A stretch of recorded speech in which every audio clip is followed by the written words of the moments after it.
Sabi nga nila, the more you hate, the more you love.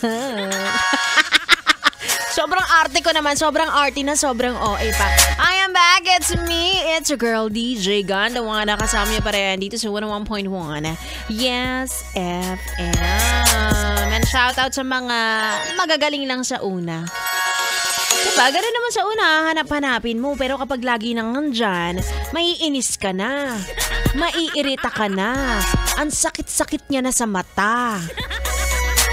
Kasi nung tumagal kayo sa relasyon, sumakit na rin ang iyong bulsa. O itaas ang mga kamay ng mga lalaking sa una lang magaling. Itaas ang kamay ng mga lalaking hindi consistent. Ay, grabe. Nakatago ang kamay ni Kuya.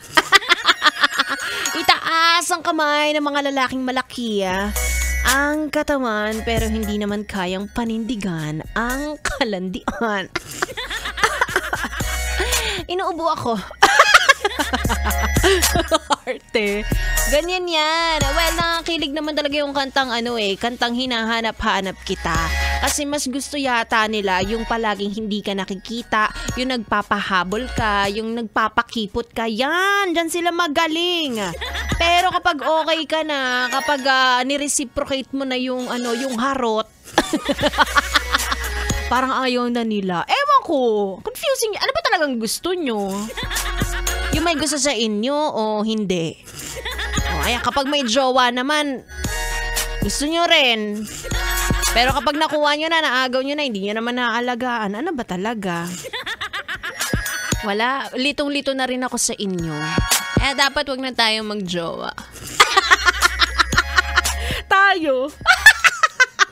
Dinamay. Well, hindi ko naman kayo masisisi dahil nga naman ang panliligaw ang isa sa pinakamasayang stage ng relationship, yung honeymoon stage.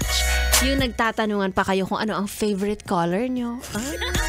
Favorite position sa trabaho. Diba? Bakit ako tatanungin yung favorite position ko? CEO.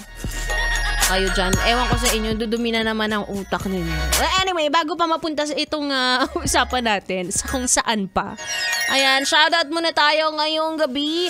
Binabati ko po si Sir Jafar Abdusalam, driver ng aming boss. Pakiingatan po ang aming boss. Please.